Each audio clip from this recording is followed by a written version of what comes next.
দৰঙৰ বাহাবাৰীত অমানৱীয় ঘটনা হাত বান্ধি এজন ব্যক্তিক মাৰপিট কৰাৰ অভিযোগ আৰক্ষীৰ সহায়ত ব্যক্তিজনক উদ্ধাৰ কৰি আনে পৰিয়ালৰ লোকে মঙলদৈ অসামৰিক চিকিৎসালয়ত চিকিৎসাধীন ব্যক্তিজন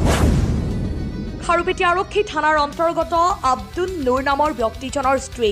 নাজমিনা আক্তাৰাই ঘৰুৱা কণ্ডলত বাহাবাৰী গাঁৱৰ নিজ পিতৃৰ ঘৰলৈ গুচি যায় শুকুৰবাৰে সন্ধিয়াৰ সময়ত আব্দুল নুৰে বাহাবাৰী গাঁৱৰ ৰাস্তাৰে নিজ ঘৰলৈ গৈ থকা অৱস্থাত স্ত্ৰী পিতৃ ঘৰৰ কেইগৰাকীমান ব্যক্তিয়ে আব্দুল নুৰক আধা বাটতেই আগচি ধৰি টানি ঘৰলৈ লৈ যায় বুলি অভিযোগ উত্থাপিত কৰিছে ভুক্তভোগী লোকে তাৰ পিছৰ পৰাই ব্যক্তিজনক চাৰিজনীয়া দল এটাই নিৰ্মমভাৱে প্ৰহাৰ কৰাৰ অভিযোগ উঠিছে বাহাবাৰী গাঁৱৰ সাইদুৰ ৰহমান সাবিদুৰ ৰহমান আইবালী আৰু আনোৱাৰা বেগম নামৰ ব্যক্তি কেইগৰাকীয়ে আব্দুল নুৰক হাত ভৰি বান্ধি ৰদ হাতুৰি আদিৰে শৰীৰৰ ভিন্ন অংগত জখম কৰে বুলি এজাহাৰত উল্লেখ কৰে পৰৱৰ্তী সময়ত পৰিয়ালৰ লোকে খাৰুপেটীয়া আৰক্ষীৰ জৰিয়তে আব্দুল নুৰক ব্যক্তি কেইগৰাকীৰ হাতৰ পৰা উদ্ধাৰ কৰি আনিবলৈ সক্ষম হয় বৰ্তমান সময়ত ব্যক্তিজন মঙলদৈ অসামৰিক চিকিৎসালয়ত চিকিৎসাধীন হৈ আছে ঘটনা সন্দৰ্ভত ইতিমধ্যে ভুক্তভোগী আব্দুল নুৰৰ পিতৃ আব্দুল মতলেবে খাৰুপেটীয়া আৰক্ষী থানাত এজাহাৰ দাখিল কৰে আনহাতে আৰক্ষীয়ে তদন্ত মৰ্মে দোষীক শাস্তি প্ৰদান কৰিবলৈ অনুৰোধ জনায় পৰিয়ালৰ লোকে নিউজ ডেস্ক ৰিপৰ্ট পি সংবাদ আব্দুল নুৰ গাঁও গাঁও থেকে নঙ্গলম খাৰুপেটীয়া কি হৈছে কথাটো এটা তোমালে ফোন কৰি মোক মাতি লৈ গৈছে মই লগলৈ গৈছিলো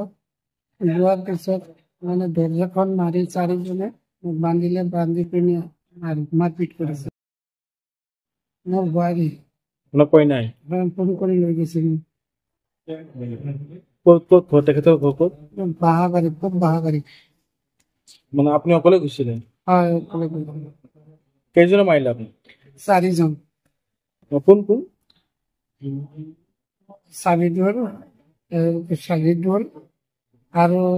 তাৰ মা তাৰ ভনী মোক ধৰি আছে আঞ্জা মাৰি চাৰিজনী মানে বান্ধি কিনে কি মাৰিছে ৰথেৰে চাবোনেৰে পেগাল দাও হাতুৰি এইবিলাক মানে আপোনালোকৰ পাৰিবাৰিক মানে কিন্তু স্বামী স্ত্ৰীৰ কাজিয়া আছিলে কাজিয়া হয় আছিল মোক ফোন কৰি লৈ গৈছিলো মই লগলৈ গৈছিলো